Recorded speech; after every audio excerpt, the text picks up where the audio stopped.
Don't let tomorrow's solutions get stuck on today's obstacles. Help move what matters at Iowa State. Iowa State students have big ideas. My name is Cam Schaefer. I'm the CEO and co-founder of Spock's Sanctuary, which is a exotic companion animal rescue, and we provide other services in education and nutrition. And it all started with a little help from cyclones like you.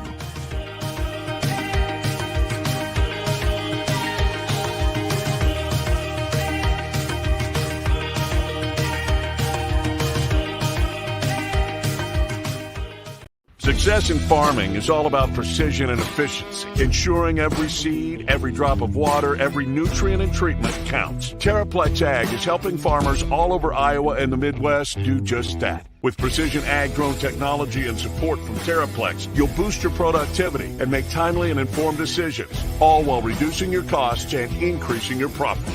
It's time to revolutionize your farming. Harvest the benefits with Terraplex Ag. Visit TerraplexAg.com. Hello, welcome to Williams and Blum. Not on a Wednesday, but it is Williams and Blum Wednesday on a Thursday. We decided to do this at the help of a bunch of you guys who helped us make this decision regarding we didn't want to do the show on Wednesday afternoon because we thought it would be so dated. And I am really glad we didn't do that on Wednesday because of the absolute sheer craziness from last night in Hilton Coliseum. Brent Blum will be joining me here momentarily. Brent had a speaking engagement this morning that I believe is running just a little bit late.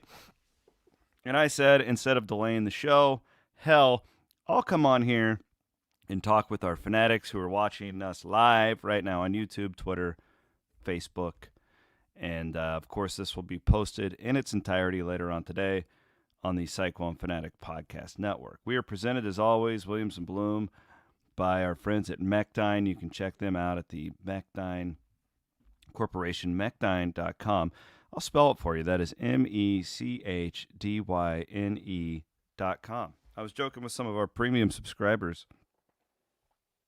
when I quit all this. I'm just kidding. I probably won't quit all this, but if I did, or if I got canceled for some reason, maybe doing the woo to a Kansas State coach like that one guy, the Jim Carrey guy last night, I wouldn't do that from press row, by the way. I'm way too much of a professional for that. Nonetheless, if I did, first thing I would do is go to Mechdyne.com and I would apply for a job there because it's a phenomenal company. I've learned a lot about it, being able to promote them over the years, and just really appreciate everything that they hang us, they hang out with us here on Cyclone Fanatic. We couldn't do what we do without them. So, with all of that, let's get to last night. Again, Blum will join us. I had a front row seat to all of the shenanigans that happened between Jerome Tang and his staff, and kind of the crowd, and also, I guess Otzelberger, but TJ really didn't reciprocate much. He was, I think, pretty confused by, mostly everything that was going on in there. We'll get to all that. Let's talk a little bit about the game, though. And Iowa State comes out, and I thought offensively in the first half against that really good defensive Kansas State team, I thought that was as good as Iowa State maybe has looked offensively all year, which is saying a lot. Like that's I get it. That's a big statement when you look at how many games they've had. But again, I am putting it up against I'm factoring in how good of a defense you're playing against, a top 20 defense in Kansas State, and it just looked like Iowa State. They looked like some of those Fred teams where you could see the anticipation from one pass to another, especially when this team gets in transition. It was a thing of beauty. The post play in that first half was fantastic. Robert Jones, I think, was 3 for 3 from the field in the first half. We'll get to the defensive level here coming up, but Momcilovic was incredible in that. He made a couple of those fadeaways in the first half that I thought was as NBA type plays as he's made all year. And, the guy who kind of stood out to me was Keyshawn Gilbert having 13 rebounds last night, 15 points and 13 rebounds for Keyshawn. It was really incredible. So a lot of highlights. There's some stuff we could pick apart too. I think Taman Lipsey was probably a little bit on the rusty side last night, and that's okay. If you're rusty and you still have, 6 assists and play the defense that he played, then we'll take it. But he, over dribbled a little bit in the second half. The second half, the Kansas State comeback to me was more about Kansas State than it was Iowa State. Iowa State didn't have its best game last night. I'm not trying to claim that they did by any means, but I thought Kansas State came out and really hit tough shots there in the second half that were contested. I don't think it was bad defense per se by Iowa State. I just thought Kansas State was hitting shots, and it was really impressive to me. I'll bring in Blum here, and Blum has been to more games in Hilton Coliseum than me, although I'm getting up there now where I think I could challenge you. You're challenging. Yeah. You're on the heft category, though. No. You in your car? What are you? I am. I was just speaking to the Ames Kiwanis Club. Oh. Lively audience this morning. Let me tell you what. Well, we'll tell everybody hello if you're part of the Ames Kiwanis Club and you're listening to this later on the Cycle and Fanatic Podcast Network. All right, Bloom. So we've seen a lot of great coaching come through. My favorite part of covering the Big 12 is to be able to watch all the coaches come in. And this goes back to the Big 8, right? Like the Norm Stewart relationship with Iowa State, like the iconic stories that, that go back. And that was really kind of the golden era of college basketball coaching, too. And you had Johnny and, the old Big 8 stools and Kelvin Sampson and, Roy Williams. Like, it was really iconic Danny stuff. Nee. Yeah. Yeah, Danny Nee. I forgot about him. Not exactly who comes to my mind when I'm talking about iconic coaches. But. Billy Tubbs. So Eddie Sutton. Here's my thing. Let's just start naming coaches. I don't remember in my career where I remember coaches winning games. There's a lot of like Bill Self examples that come to my mind. There's a lot of Scott Drew in that building where it's just like, God, he's just so good. I don't know if I remember a night where I felt like the opposing coach totally screwed his team. And this goes way before the technical foul with Jerome Tang. This was at that 8 and under. The Kansas State bench kind of loses its mind. And again, it all happens in front. At this point, they're playing really well. I'm thinking Kansas State may win this game. Never really felt like Iowa State was going to lose it, but at this point, you have one team making all the shots. One team can't hit the broadside of a barn. The atmosphere wasn't great in Hilton Coliseum. At that point, it was good. Don't get me wrong. It was a good atmosphere all night, but it wasn't this just elite level Hilton for over the course of however 40 minutes of play. And they lose their cool and start getting agitated with the Iowa State fans. And that atmosphere went from like a 5 to a 10 at the snap of a finger. One of the stupidest things you can do if you were coaching against Iowa State in that building in an intense Big 12 game is to start pointing at the crowd and carrying on and then going over to the Iowa State box and yelling at the Iowa State coach. At that point, the crowd completely interjected itself into the game, and it was over. I've never seen a coach act that stupidly, and I don't think I think Tang's a really good coach, okay? I'm not calling him stupid. I'm saying if he's looking himself in the mirror right now and he watched his mentor, a guy whose book I got displayed in the back, Scott Drew, I got nothing but love and respect for, and he's watched Scott Drew be a maestro in that building for years, okay? He's looking back right now. If Jerome Tang's the man I think he is, and he's going, man, I really screwed the pooch last night for my basketball team because those kids were playing their butts off, and that crowd, again, it was good. it became an all-timer after he did that. I know you were in the building. What did you think as this all played out? It was crazy. No, that's a great point. I honestly, you reference people who have lost games for their team. The only thing I can draw a comparison was when Fran McCaffrey blows his top. Like that. Yeah. That was not. K-State had all the momentum in the world, and then he just lost it. Like K-State was playing great, and I still don't understand what he was upset about. And I think that's the other part. Not only that, so Iowa State makes the run, but it's still a 4 or 5 point game, and he gets teed up when it's like, buddy, that game was over then. I mean, if you're K-State, you got to be upset with your guy. Like, you just got to be like, what are you doing, coach? That was not wise. I don't remember a game quite like it. And thank goodness, because Iowa State did not play great. But, man, 4-2 looks so much better than 3-3. And if I'm K-State, you're right. I bet Tang woke up this morning and go, what? How did I lose it like that? And I think it was just an emotional thing. They got in their own heads. I don't think it was anything. I mean, the crowd was pretty harmless, I agree, until I don't know what flipped his top, but it was out of control since then. And Jerome Tang lost the game for K-State. It was crazy. Like, all of a sudden, so my seat now is right by the opposing team's bench. So I sit with the visiting media, which is actually, It's the way I like it. I would rather be there because I'm around Iowa State. I like getting a look at Kelvin Saint. I can't wait to sit there and just watch Bill Self for 40 minutes on Saturday. Like, is that a shot at Travis Hines? You don't like sitting with Travis, or no?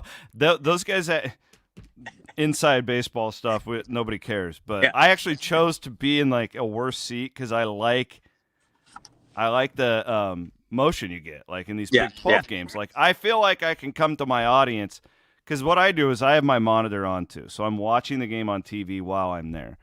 So I feel like I can give my audience a better perspective of what was happening on the floor if I'm down there compared to up top where I have a better view of the game. So that, and last night was perfect because at this 8-under timeout, this Kansas State assistant is very agitated. And I thought he was yelling at the official, and I think he was at one point, but he was calling managers who are mopping the floor. They're literally like mopping the floor during timeouts, and they had Iowa State polos on, and he was calling them cheaters. And I'd never seen anything like it. Normally, assistant coaches, it's very much you keep your mouth shut. If you're an assistant and you get a T, you're probably going to get fired. It's like the backup quarterback in the NFL. Keep your mouth shut. We don't need any sort of drama from you, okay? And they just completely lost. And I watched their bench. Like, their bench is all of a sudden referencing the student section, and they took their eye off the prize. And again, like, I don't know. It's still Hilton. I think Iowa State's better than them. But at that point, it felt like Kansas State had all the momentum. It was, I don't know. Like, I'd love to be in Tang's next press conference to see if he gets pressed on that, because I thought he can. And then he got the T, and his reaction to it in postgame was ridiculous. He didn't understand. He didn't get a T because he waved his arm. He got a T because he had been working on that for bitching about every call the entire night. His assistants, talking to officials every time out. Like, I think it had just warned that the officiating crew did not have a good night. They called 47 fouls. It was bad. It was an ugly game, honestly. Yes. A lot of free throws. No, I think, it's interesting because I was looking at him because I thought he was going to get one. Interestingly, it was the baseline official who called it, not the one closest to Tang, which surprised me. I do wonder if it was a combo, because they just given TJ a warning for being outside the coach's box, and then Tang goes and accosts TJ during the middle of the game, which is so weird. And they didn't warn him, which was weird. But then I think so it was a combo. Yeah, he waved his arms, and very demonstratively, by the way. It wasn't just like, it was like, okay, like he was trying to be doing that all day. But it's also, I think, then that he was also outside the box a little bit too. So it was very, very, very dumb. I will say this, C-Dub, I appreciated your tweet, because then honestly, I'd say, learning lesson for media members, the insight you provided about the coach telling the managers that they're cheating, whatever language they used, that was interesting. Like, I can't get that when I was up in the parquet. Like, you don't understand that. So that was really, and clearly something happened where they lost it. At that 8 and under, they lost it. I don't know what it was. But then you're right. At some point, Tang, that cost them the game. Like, somebody needs, he can't just say, oh, I don't want to talk about it. It's like, no. Nobody. Like, that cost you the game. You need to ask, you need to figure out why you did that. You can't just keep that between you and the coach when you made such a big deal about it. Weird to me, though, because Tang is good. I think he's a really good coach. He's going to win championships. I truly think that he's that good. He's been in that building so much during his career at Baylor. That's bizarre. It was weird that he reacted the way that he did, because he had to know, losing my composure like this, that crowd went from a 5 to a 10 in the snap of a finger. And do you know what he's going to get now? Every road venue he gets, it's like, hey, get under Tang's skin, and the guy might lose his cool. I mean, you just cannot react like that when you're on the road, and I think that's why a lot of people say, hey, TJ, why do you keep that even keel all the time and you don't argue? That's exactly why. Because whatever was going on, it rattled their entire team. They got extremely frustrated, and it lost them the game. You cannot let 14,000 people at Hilton get rowdy like that. I'm still baffled by that whole turn of events, because honestly, Iowa State played very poorly in that second half. Oh, bad. And if K-State won that game, that would have been a complete steal. But thankfully, that happened. And then credit to Curtis Jones and Milan for the 2 daggers. So, I mean, basketball-wise, Iowa State did not play well in the second half. But, man, it was good to see those two step up in a big moment. And so excited for Curtis particularly, because that guy has come to play the last 2 games, and he can do a lot for this Iowa State team going forward. Is there a player in crunch time right now on Iowa State's team at the free throw line, or just in general, that you want taking the shot more than Curtis right now? I mean, Momcilovic maybe, but Curtis is a better free throw shooter at this point. Like, he's the guy I want shooting the shot, I think. Yeah. It's crazy how he went from, and again, he was not great the first 4 games of conference play, but he was at an all Big 12 level yesterday. That was, and you're right. I felt super comfortable with him at the free throw line in that spot. So same with that TCU, didn't you? Yep. Feel like he was going to knock those down? I did. Yep, absolutely. He's starting to develop that clutch spot, and honestly, I think that really helps for Iowa State, because you can have both Momcilovic and Jones, and then I got to give a shout out quick. I thought Keyshawn Gilbert was great. Phenomenal. Just phenomenal. Tough as nails. I mean, Iowa State does not win that game without his toughness, and that was a big rebounds. Boy. That was a big boy win right there. Yeah, I mean, you just needed it from him. You had Trey King kind of getting foul trouble. Rob didn't give you as much as you wanted. Hassan was in foul trouble. You needed Gilbert on the boards, and man, he came to play. So I give those two credit. And then honestly, the Hilton crowd, the missed free throws by their big guy at what was it, the 3-minute mark or the 4-minute mark, another huge turn of events. They missed 3 in a row in a crucial spot, and Iowa State took advantage. So that's why you got to protect your home floor. You won't know come March that Iowa State played poorly in the second half because you still win by 11 and your net ranking is still the same. Thought too, just another great example of how good the league is. Like, this is must-see TV every night. There's Big 12 basketball. And, holy cow, yes. Man, like it. I was thinking about you, and I was glad that we were going to have this show today because of the officiating. Like, that game took forever. It was a 2.5-hour game without any overtime. Yep. But I'm curious too, Brent. Like, because Milan said something after the game, and I think it probably read worse in text than it was if you would have watched the video of him. He said I'm paraphrasing, but I think I'm pretty close to the quote. He goes, "We had to adjust. They started calling ticky-tack fouls that we don't think are fouls in the Big 12, so we had to adjust." And what he was saying is the game changed, so we had to change the way that we played. The one trend I think I've picked up on in the last 2.5 years of Iowa State basketball, since they went to this style, okay, where they're doing to teams what those old Mark Turgeon teams would do, what a lot of those Drew teams would do there for a while. Like, that's Huggins. Texas Tech did. Huggins. Yeah, you're right. And you watch these games differently, where a lot of times now I feel like these officials go in at halftime and they basically just say, we got to tighten this up. This is getting completely out of control. Somebody's going to have a black eye out there. What do you think is the right thing to do? Because if you don't call the foul, they are fouls probably. In any other conference in America, they're fouls. How do you, as an official, walk through that? Because I didn't think it was great last night, but I also, when you're up that close, you realize that it's an incredibly physical game. Like they are fouls, but you can't call everything. It's really difficult. And especially in a game like that where there was so much emotion and Hilton was on edge. And generally as an official, when things are on edge, you're going to overcall it. You're going to try and simmer it down with foul calls. And I thought that's exactly what happened. And I thought, even in the first half, they weren't letting as much go as some others do. And then it got so physical that they felt like they had to get grasp of it. But for Iowa State, how many 31 free throws that Iowa State shot? I mean, it was some obnoxious number, like 39. 39? Yeah. I mean, I can see why K-State is upset about that. That is a lot of free. How many did K-State shoot? 23. But again, like Iowa State earns it because they attack. This is not a team that's settling for threes. Exactly. And that's where once they started calling it so tight in the second half, it was actually really smart. Now, Taman was out of control several times, and he did not look 100% quite yet.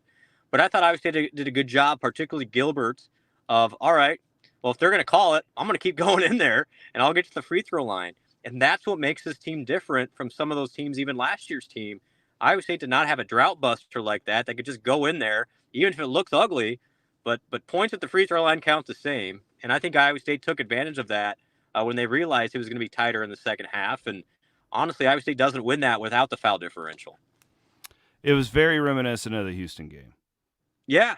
Well, and it's hard. I mean, that's a hard job. I thought the officials had a rough night. I'll be honest. I mean, I think Kelly Self was great 5 years ago. Jerry Pollard was great 5 years ago. That was one of those where it's like, all right, it looked like things were going a little too fast for those two in particular last night. One last thing on the officials, and then I want to get to a few more things in the game. I thought you made a good point about Otzelberger. Otzelberger's, I don't want to call it stoic, because if you know him, you know that there's like, you could tell fire. he was pissed last night. He was just trying to keep it under wraps. There's this fire burning under it, but he's got the discipline to not.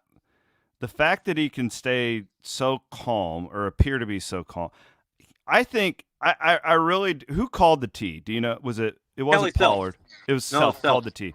Yep. I think Otzelberger got that tee for Tank. And hear me out. Because TJ is so respectful towards the officials during the game, and he's doing it for a reason. He doesn't think these guys are great. Like, fans are like, oh, you got to yell at. No, the fact that he doesn't do that, and then when he erupted, when Tang came over and got in the box, when TJ reacted the way, it means something.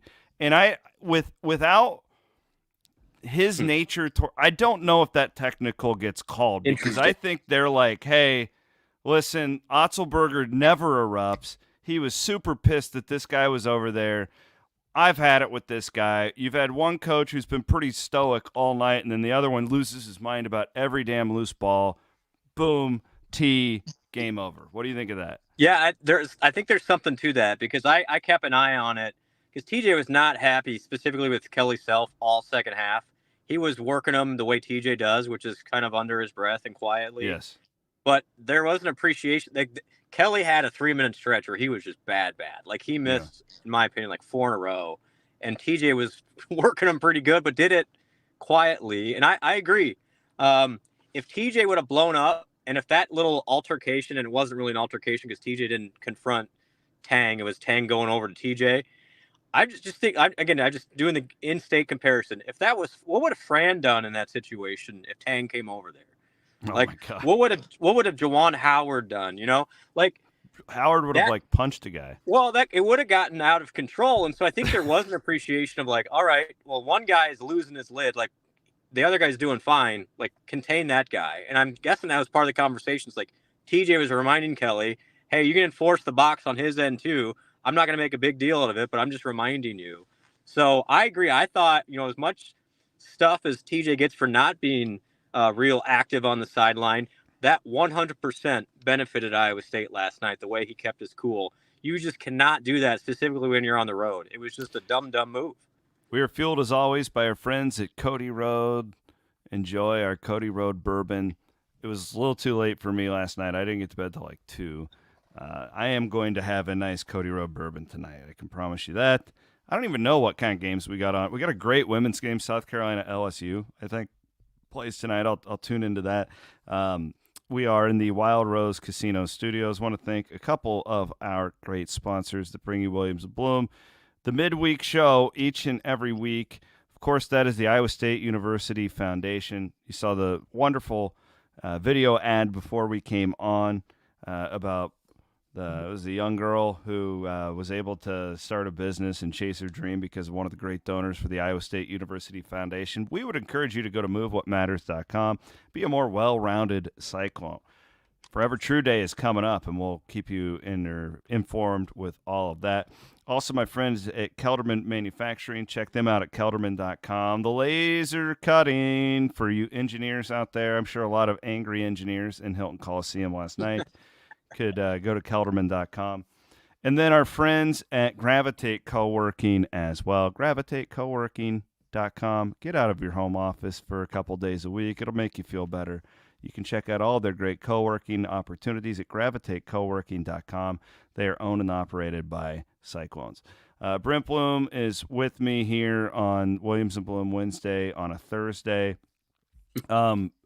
Weird deal.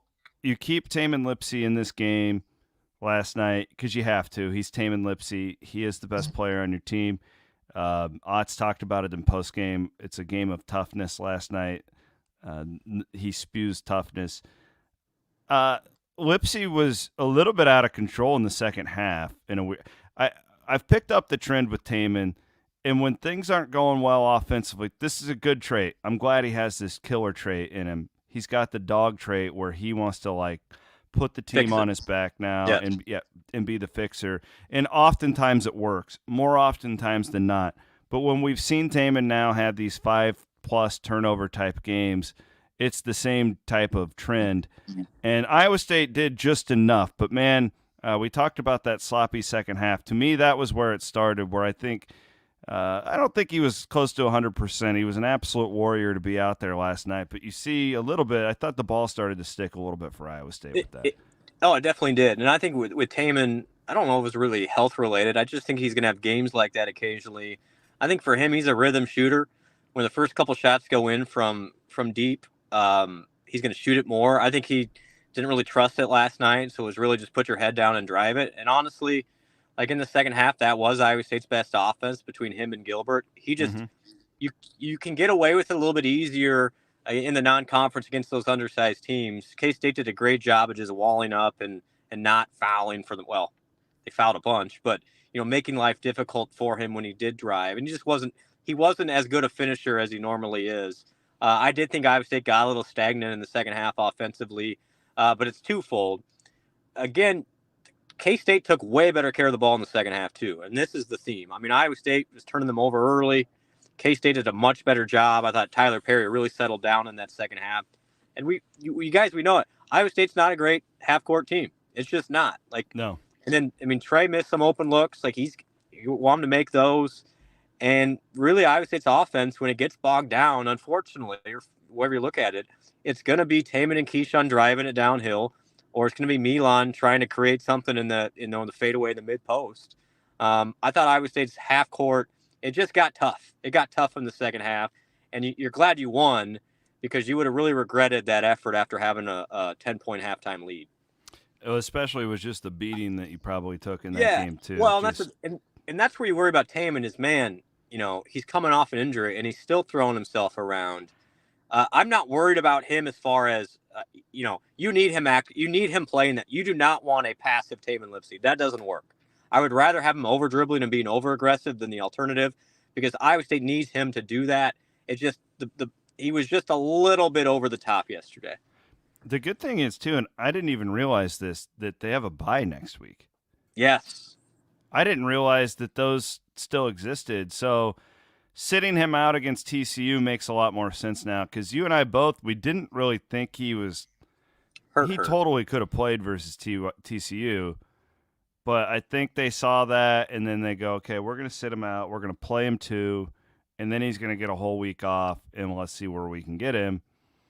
So, yeah, I'm not even trying to be but I am trying to walk myself through, like, okay, when does this offense seem to slow down? And I think it's when we've seen it enough now. It's a good trait. I wouldn't take it out of him when Taman tries to do a little bit too much. But second game in a row, Trey King has been into foul trouble. Him and Ward, we're seeing this consistently now. But this is the good thing about depth, though. You've got, 3-4 real post players now. This is what we're talking about in the offseason, right? Yep, no doubt. And then honestly, maybe the best thing that could have happened to Iowa State's season was Taman not playing the TCU game, because you've seen a different Keyshawn and Curtis in these last 2 games. And you do that consistently with those 2, Taman's going to play better. Milan's got that killer instinct, and you're getting a lot from Hassan when he's not in foul trouble. I mean, Iowa State's got some depth. It's legitimate. And you look at Kansas, the Kansas game on Saturday is huge. Iowa State wins that one. You're 5-2, and I think the conversation can legit start of, it's Iowa State, Houston, Kansas to win the Big 12 regular season. But you don't want to get too far, and that's why yesterday was so critical. You lose that, and it's really the road gets harder. But you held on. It was ugly, but ugly can win too. Last thing on this, and then I want to get to the women's game. I started for the first time last night thinking about schedules. Yeah. When it comes to that. And boy, I mean, turns out Iowa State got a pretty shitty draw with the teams it has to play twice. You gotta go back to Houston. BYU is maybe the weirdest metrics team in college basketball, 2-5 in the Big 12, but top 5 in net still. Oklahoma, I don't think is going anywhere.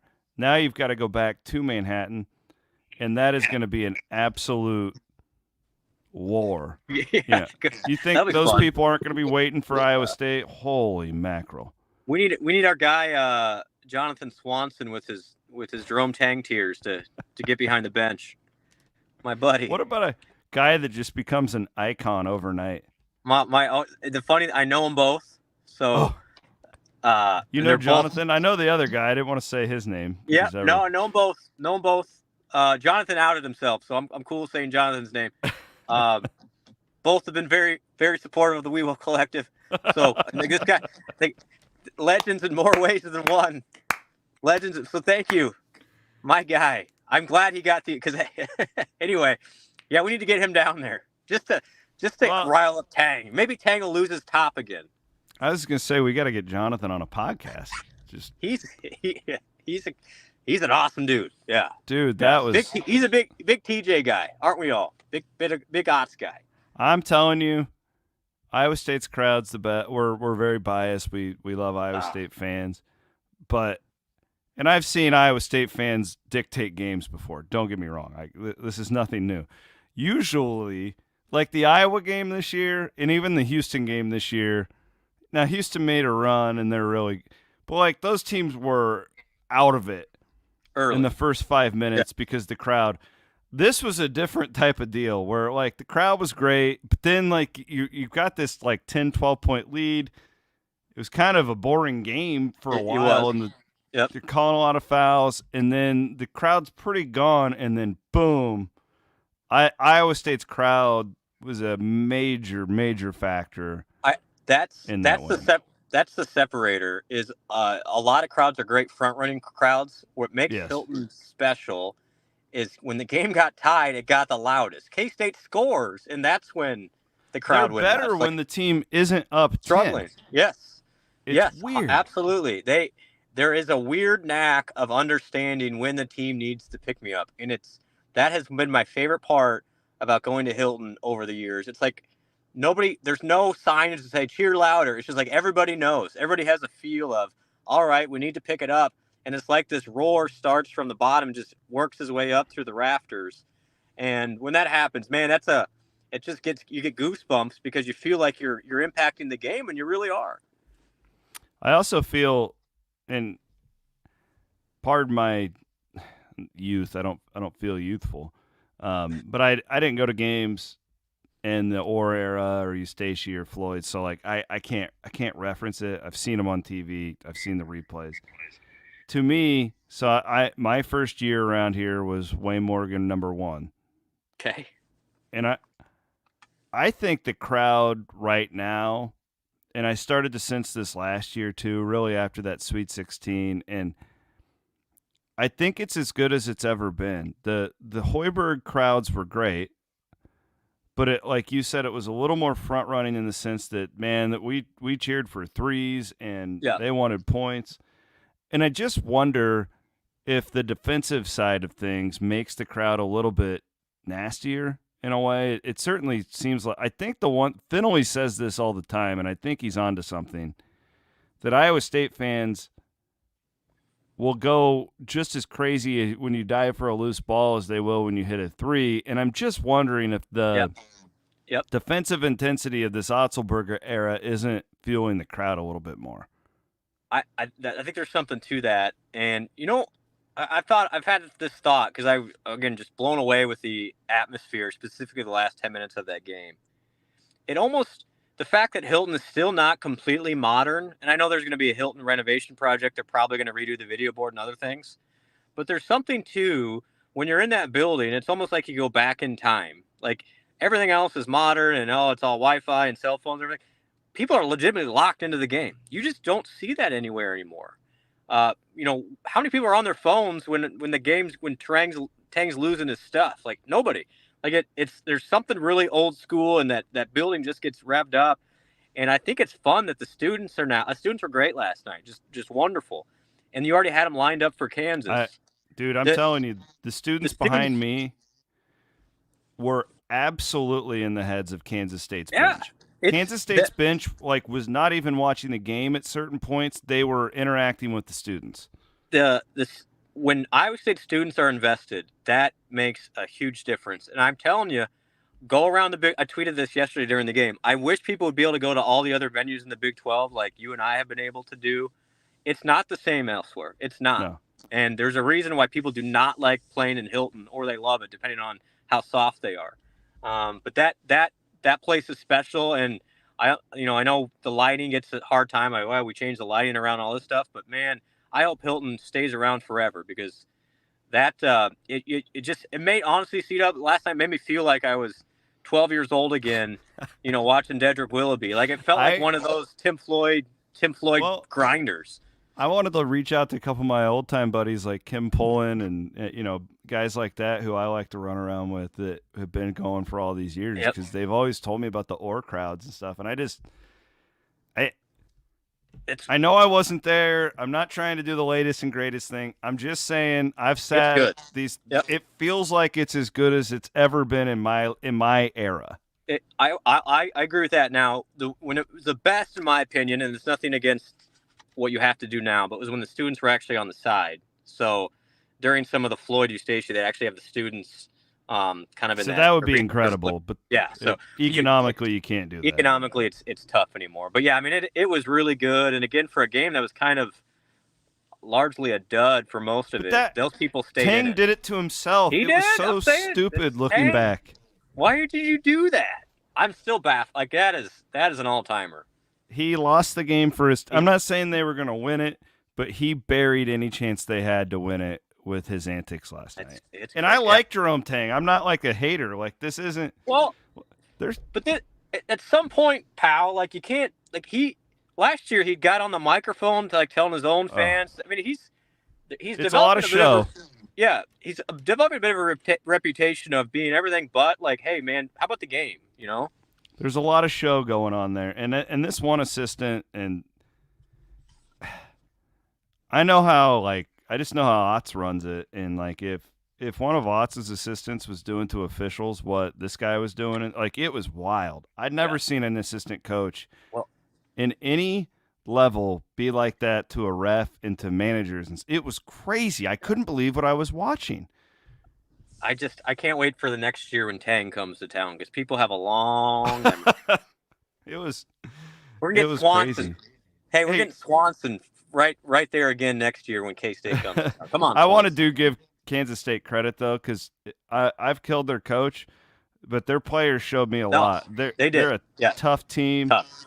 They come out in that second half and were hitting those contested threes. Iowa State was defending. They were hitting threes with hands in their face, and that team's better than I thought it was. So props to them. Yeah, I thought Carter in particular, man, he had some big shots. I like Tyler Perry a lot, man. You look at the guy, you're like, this guy's a Big 12, and he just makes plays. You know, their point guard, not a big dude, but they're tough. I think they'll be around. Now, I think Iowa State roster wise is better, but K-State, that's not a fluke 4-2 team, and they're going to be around. No. They're going to be around at the end. Well, and they have one of the best home courts too, which is absolutely. And that means Iowa State knows when it goes down there. Was it March 9th? That's going to be brutal. That is going to be brutal. And I know, like the K-State Twitter was out of control last night. But honestly, the accusations that some did was completely uncalled for. Like, you cannot do that. Like, you cannot throw the language card around and the racism like that. Okay, you better have evidence of that if you're going to do that. What I will respect, though, is they care. And that's what makes this conference so fun right now, is everybody cares. As TJ said last week, it's mental warfare, and the crowds get involved. And that's why this is much watched. Every game is packed. You just don't see that across college basketball. And, man, I'm so glad to have every night. It's like every night in the Big 12, you're not sure what's going to happen. Really, for me, I'll watch any Big 12 game, and clearly I'm more invested in that. Like, I understand that. But I think the Big East has got a lot of really great, like, it's got a similar feel to me. And then there's some Big Ten arenas, but, like, man, if it's not Duke or North Carolina, like, I think the college basketball product as a whole is really, really down. But there's these pockets that are, like, because of, like, what you do, like, you're getting these. I thought 2 years ago it was hurting the product because it's like these guys aren't as skilled. All these coaches are just trying to slow the game down and junk it up and make it ugly. But now it's like, man, you got 23-year-olds playing across the board as opposed to 18-year-olds, and it's kind of like a G League type deal with just a hell of a lot more passion. Like, I don't know, like it's fun. And particularly in physical. I mean, when you're just older, you're more physical. Man, you had Rob Jones and Hassan banging with. I mean, it was you, and you're right there. You do not realize how physical, and that's why I have some grace for the officials. Although, again, they were not good yesterday. I do. They have a hard job. It's hard. I wouldn't want to officiate a Big 12 game if I was an official. I'd say keep me out of that league because the crowds are brutal. Yeah, it's just. The coaches are all really good and smart. Like, there's really not a shitty coach in the Big 12. I don't know much about the West Virginia guy, but they're all good. I think Rodney Terry's one of the worst, to be honest. And they had a big win. They had a big win this week. They did. Go in and beat Oklahoma. But yeah, it's a great product, and thank goodness, because it certainly makes January and February more enjoyable. And I'm telling you, I wish Texas was coming back. Why can't Iowa State? Oh, that'd be great. Yeah. Is there trade a better the freaking place to be? BYU game. Is there a better place to be right now though than Hilton Coliseum? Like, I can't wait to. I mean, it's just like it's like the old days in that you count down the hours so you can get back in there.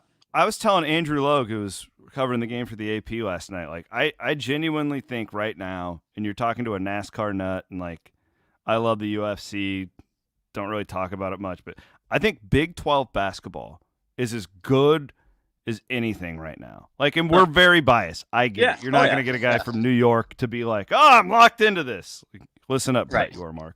But, like, for me, it's as must-see as anything in my sports calendar right now. It's just the Big 12 basketball season. Yep. And the great thing is you get 2 of them a week. So it's just, again, Canada's coming up.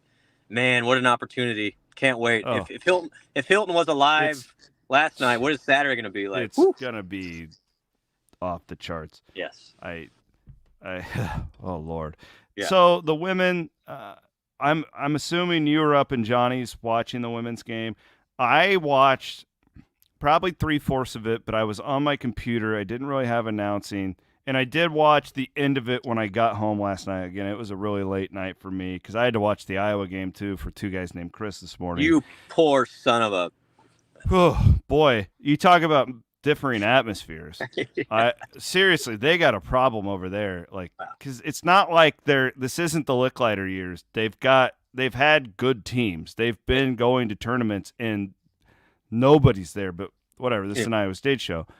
The women's game, to me, it just like it's funny. I have this text chain with the Williams family, and I've told the story before.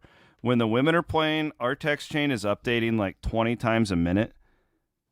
This is my nieces, my nephew, my mom and dad, sister.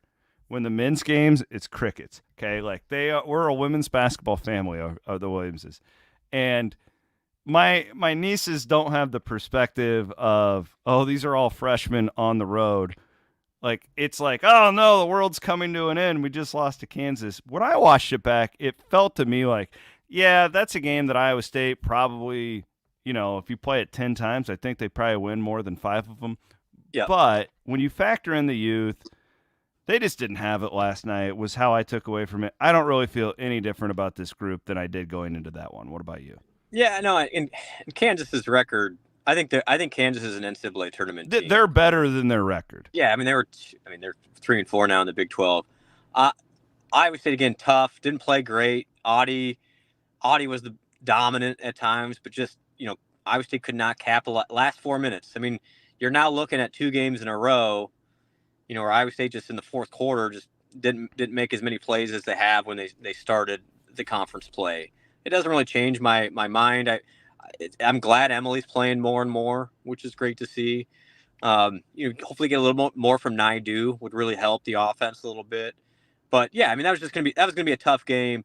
And I think the unfortunate part is because that TCU game was canceled, I have that bad note of, hey, we've lost 2 in a row. And technically you haven't. That TCU game does count as a win for conference. They're still 6-2. It doesn't feel that way because that game was a forfeited win.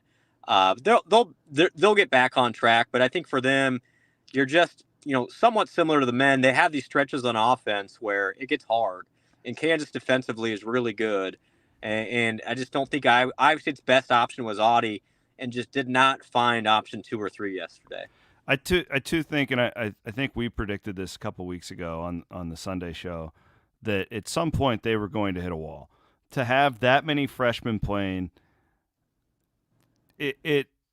they're not used to playing this many games. Correct. Normally, for like a normal team, men's or women's, doesn't matter, across the country, you have a couple of freshmen that are big impact players. They have 5. And we knew they would hit some sort of a wall at some point. I fully anticipate they bounce back. Yeah. But to have that many of them doing it at once, and I would also, Emily Ryan gets a start last night. I don't know if that was ceremonial because they were back in Kansas or if she's just earned her way back. I don't know. Certainly she's been playing the minutes of a starter lately, so I wonder if that's going to be a permanent change. We'll see. But she's not at 100% yet either, I wouldn't think, cardio-wise. Like, she's still working up. There. So they will bounce back. They need to get back home for a home game. That's what they need right now. Yeah, it's hard to win on the road in general. Obviously, it's already won a couple times on the road, which is a huge plus. But yeah, getting home will help. And then I just think for them, when those freshmen hit the wall, that's when you have to rely on your veteran players, and that's where Emily and Nye, and even that she's a transfer, but Nelly has to step up and make some plays, because you're right, it's hard. When you're a freshman, it's not just the games and the physicality, which is intense, but now you're traveling more. In the non-conference, you're mostly home. It's the mental thing. You're still doing the class. You're doing all these nutrition, sleeping, all these things are new. And you might think, oh my gosh, well, they're on a chartered airplane. It's still travel. Like you're still getting home at 1 a.m. And unaccustomed to a hotel bed and all these things. So I think this was natural to happen. And honestly, for the growth long term, I think this is a healthy thing. But yeah, I fully anticipate that if Iowa State can just get its confidence back, and I think that's the question now. Is now you've lost 2 out of 3. You know, you hope it doesn't drag you down and you lose, because what makes this freshman class extra special is they feel like they belong and they've been super confident. That's the concern, is you hope they don't start second guessing themselves, like, hey, maybe we aren't what we thought we are. And I don't think you're going to get that from Brown or Crooks or Jackson or Jones or JB, but you know, getting back on the winning track will really help, and I think settle them down a little bit. Couldn't agree more. All right, a couple people have asked, why does it sound like Blum has a lisp? Blum is not doing again. the show. Not again. He's doing the show from his car. There's something about the software. I'm sorry, everybody. No, it doesn't sound that bad. And once I run it through the editor on Adobe, it'll sound a lot better. But for the folks of you, this is probably a record live audience for us too, by the way. So we appreciate that. And this is why we wanted, I knew we should do the show on Thursday. Nobody wanted to do a preview show for Kansas State. And God, I am really glad we waited, because there was so much to talk about from this one. And thank you for your flexibility in allowing me to do this from the Kiwanis Club parking lot. So, you know. Isn't the technology amazing, though? Like, it is. Back in the day, I remember when we started doing these podcasts. Well, when we first started, we had to use the radio station back in Shenandoah that they generously let us use for our podcast.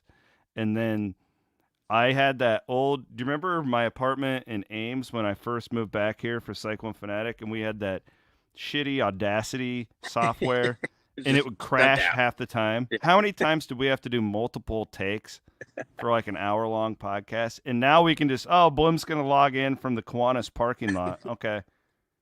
Sounds pretty good. No, you sound fine. Okay. Well, I'm sorry. Thank you, everybody, for your flexibility. I again, just kind of trying to make it all work here today. But, man, after last night, I didn't sleep much. I was ramped up, man. Like, I'm still ready to go. Well, I also want to thank Carl Chevrolet, Carl Auto Group. I didn't do their post-game podcast last night because I felt, one, I knew we were going live. And I was with Hassel this morning at 8:30, and then I had you at 10:30, and I'm like, I'm going to run out of things to say. But I really felt like I needed to be in that post-game press conference because I didn't know what the hell had happened, right? And it was just, I don't skip post-game like ever because it's very heavily listened to, but I was like, I think our people would rather me be in there to see what the hell's going on. And just a weird night. And still not a lot of answers. I'm fascinated to get, maybe you can include it in the book. I shared a little bit on the premium forum, but the thing is, I think that I do not know. It felt to me like those two coaches met before the media session and said, hey, let's not make this a bigger deal than it is. I think it was a heat of the moment deal, and I think if Tang is being honest with us today, he's like, yeah, I probably shouldn't have done that. But was the accusation that they thought someone was recording their huddle or something? That is how I understand it, and I can also tell you that they, at that point, switched how they were doing the seating during their huddles. So, like, Tang's back, instead of facing the bench, Tang's back was now towards the student section, and they had everybody around him, like, putting him in, like, a cocoon so that nobody could see in there.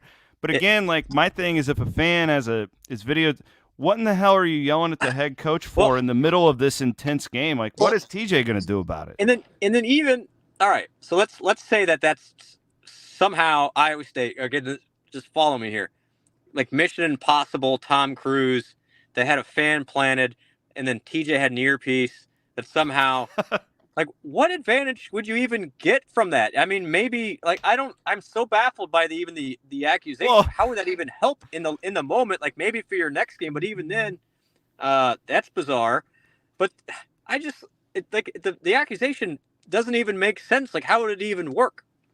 Then the other part too that just was a bad look, and teams do this all over the country. I've seen it forever, but they did it so egregiously that a lot of fans were pissed that they had that manager in this bright ass purple shirt. Yeah, he's like right in the middle of the dance team, half court staring into Iowa State's huddle to see who's checking into the game. Now, people do this everywhere. Like, Iowa State has a guy. This is commonplace in college basketball. You watch to see what the sub's going to be for matchup purposes. But this guy, he's and he had that gaudy purple shirt on too, and he's standing in the, like, bumping into dance team members, staring into the huddle while they're pissed because somebody may or may not had a cell phone. It was wild. It reminds me of my favorite quote from Eric Heft. Just because you're paranoid doesn't mean they aren't chasing you. And that's what I felt. K-State was like super paranoid. Like, what are you guys doing? Calm down. Coach the game. Coach the game. But that guy, I had so many tweets about it. That manager probably needs to be talked to about not making it as obvious. Yeah. Because, I mean, Iowa State doesn't give a shit if he's in the middle. Like, every team is looking for subs. This happens. But that kid was like, he had to have been a manager because he looked so young. Yeah. He would not have made a great spy in the Cold War because he was way too obvious. And he had that just bright purple shirt. I'm looking at you. Yeah. He didn't blend in or anything. It's like everything's cardinal and gold and like wood, like the floor, and then this just giant purple blob. Lavender guy. Lavender, excuse me. Those uniforms are awesome, by the way. That's one of those that, the diehards will remember that game. It was not pretty, but man, we're 2 for 2. The Houston game was like that too, I thought. Like, in a totally different way because of the weather and all the sickos. But like that, yeah. You're right, though. I think that I am going to have to get the inside story of the phone gate or whatever for the book. This sounds like a new chapter. Connor Stallions has ruined it for all of us. Yeah, that was what I was thinking. I'm like, what do they think? It's like Jim Harbaugh? I got to tell this quick story because Iowa State's not at fault for being paranoid, too. So this is 100% true. Iowa State would go on the road with Wayne Morgan. And Wayne, this is 100% true. Wayne would, during shoot-arounds, he would send his managers all around the concourse to make sure nobody is spying on the shoot-around. That was this manager's job. I know the manager who had to do this. Well, at one point, I don't remember what road environment there was, but it was connected to the basketball offices or the ticket office, and the ticket office had like a cardboard cutout of some individual for a promotion. And Wayne was convinced that was somebody spying on them from way up in the rafters. And he sent the manager to go make check. And the manager's like, no, it's just a cardboard cutout, coach. Again, just because you're paranoid doesn't mean they're not chasing you, though. I would also make the point, if anybody watched the Wayne Morgan era, I don't need to spy on practice to know what they're going to do. He didn't change his defense for 3 years, okay? Like... Yeah. Oh man. Good times. Zone. Good times. That zone, I still have nightmares. We call that the amoeba defense. What was the guy for Nebraska who scored 36 on him? Alex Marich. Alex Marich just shooting over that zone all day. God. Oh, good stuff. All right, brother. Thank you for your time. Yep. I appreciate it. I know you're busy day today. For those who are up in the Okoboji area, we'll be up there this weekend. I'm not going to be at the Kansas game because we're helping out winter games for West O. So come say hello. Oh, that sounds like a blast.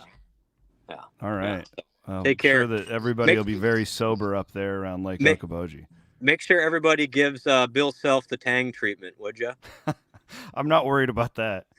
Although I think like Bill Self, at least like, He will play into it. Like he's like an icon. So it's like he can get away with it.